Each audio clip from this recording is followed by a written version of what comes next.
Have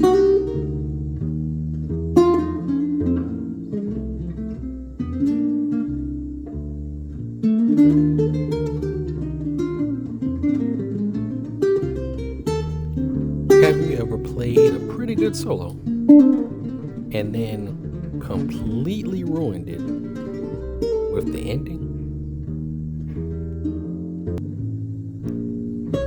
Let's try this again.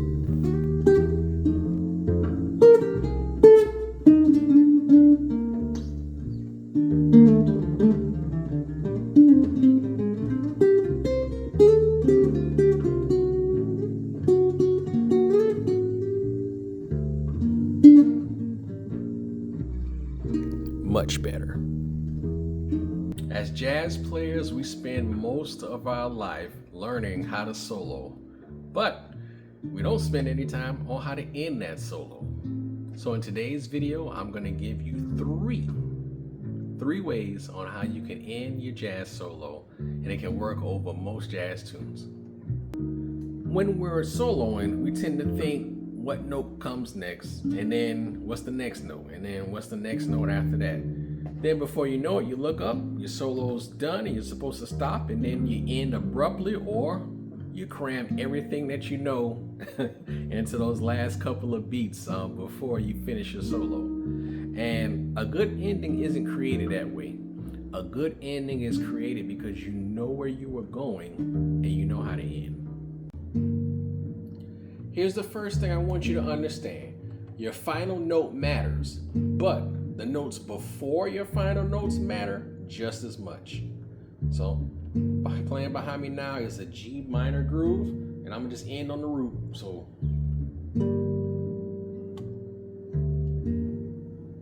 nothing special.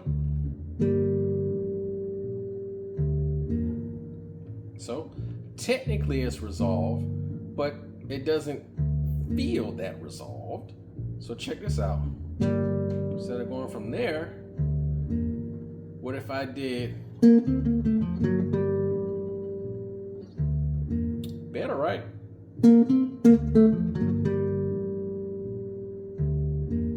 Now that feels resolved.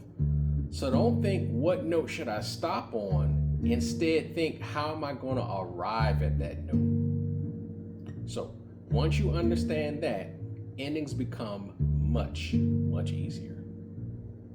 The first ending is going to be the easiest. This one you're just landing on a strong chord tone. So in this example, I'm still in that G minor 7, which is the last chord in Autumn Leaves. And I'm just going to practice and show you how to land on each one of the chord tones for a G minor triad. First is going to be the root, which is G. Next is going to be the flat third, which is B flat. And then lastly, D, which is the fifth. Now, let's listen and see what happens when I intentionally aim for one of those notes. That was the fifth.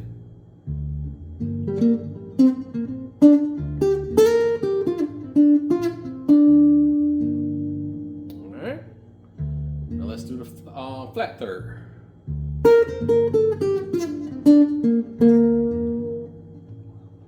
Okay.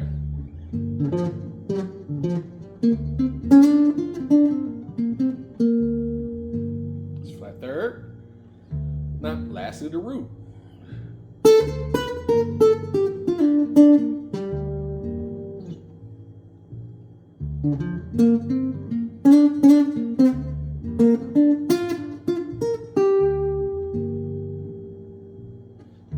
All three work, but here's the important part. I don't accidentally get there. I get there because I targeted. All right, so let's try this together.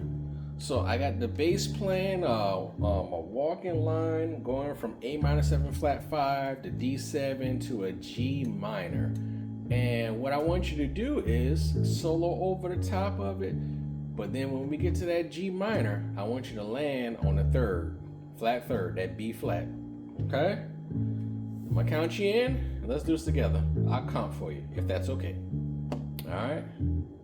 2, 3, 4. 1, 2. Ready? Let's play.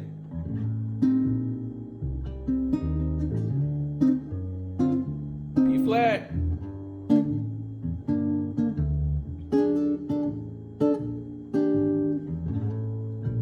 One more time.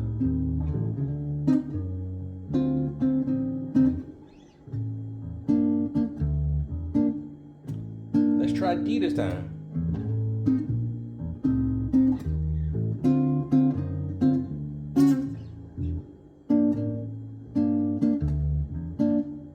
One more time.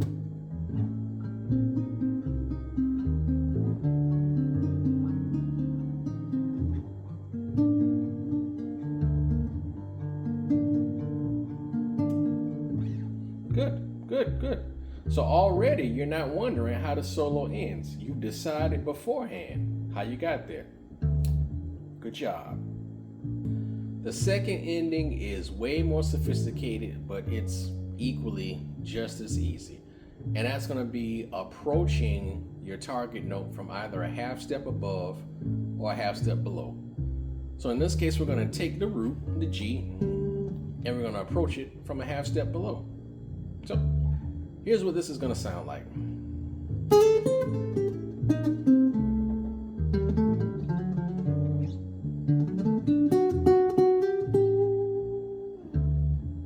All right, let's try it again.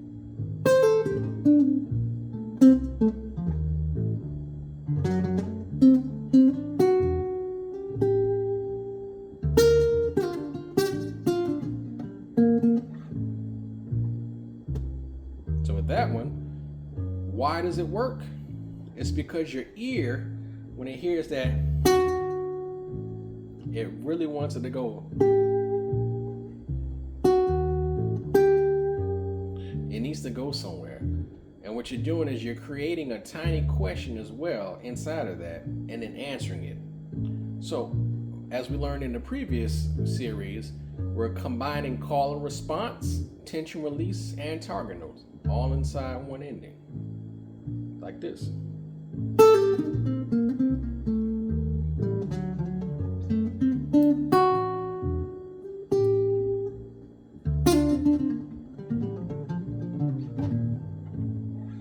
You got it.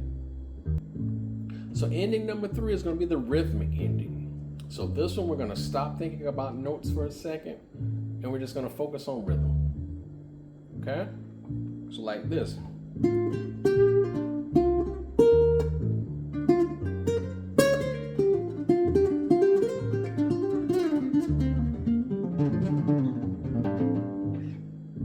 Right, that wasn't the right ending, right?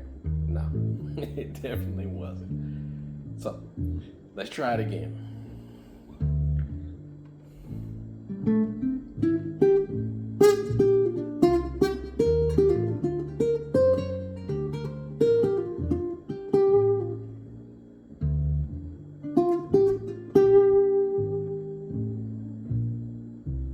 Better, much stronger.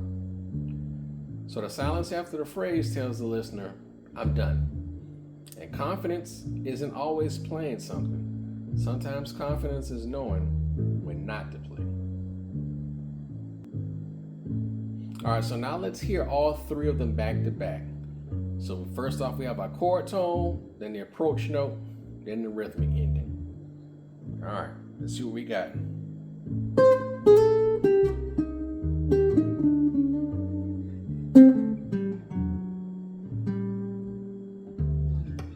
Chord tone, and then on the G.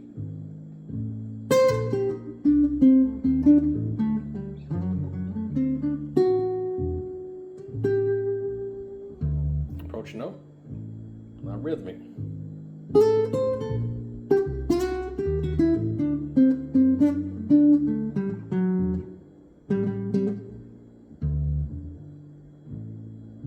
right. So none of these require a complicated lick, and that's the point. Now there's one mistake I really want you to avoid.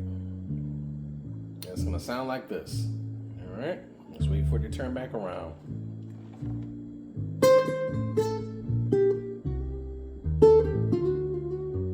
And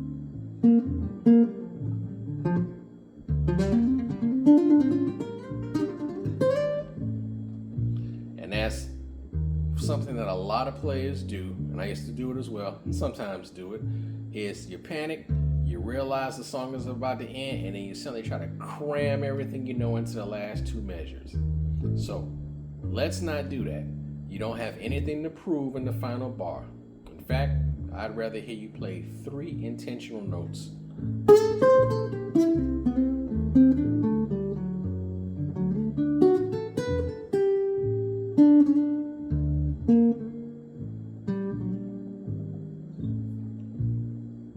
So here's the practice concept I want you to steal from this video. It's going to be the 4-bar landing zone. So 4 bars before the end of your solo, I want you to change your thinking. Stop asking, what else can I play? And then start asking yourself, how am I going to finish? So 4 bars out, I want you to choose your destination, which is your root, 3rd, or your 5th. 2 bars out, start to simplify and condense your ideas. And then in the final bar, resolve. It's like a plane coming in and landing. All right? So we got...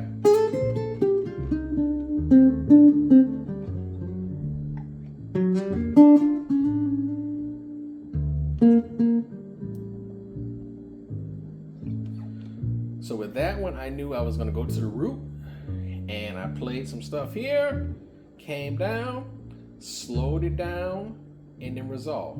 So let's do it again. Slow it.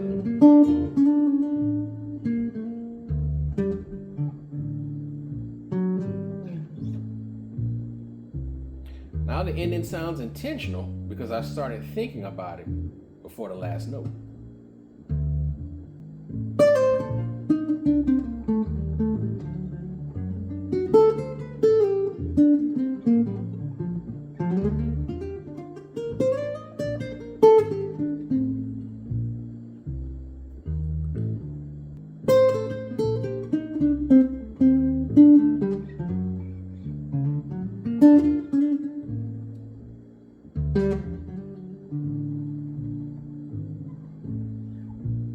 All right, so here's your homework assignment for this week. What I want you to do is take a standard that you're pretty comfortable with, and I just want you to practice the ending to it. So don't practice the whole song, just like the last 4 bars. And then I want you to target the root 5 times, target the 3rd 5 times. I want you to approach both the root, the 3rd, and the 5th. And then I want you to come up with 3 different rhythmic endings for the end of the song. So 10 minutes total for all of that. And that'll pay off dividends. You'll sound more confident because you know where you're going and you're targeting it. And remember, a great jazz ending is not playing the perfect lick. It's knowing where you're going, approaching it, and then committing to the end. Don't just stop playing, arrive. If you like this video, please like, share, comment, and subscribe so we can help others out so they can learn how to end their solos properly. And in the next video, I'm going to show you what to do in between. Because in the last 2, we showed you how to start your solo and how to end it. Now we have to put all the good stuff in the middle. And remember, play jazz, have fun, and always stay jazzy.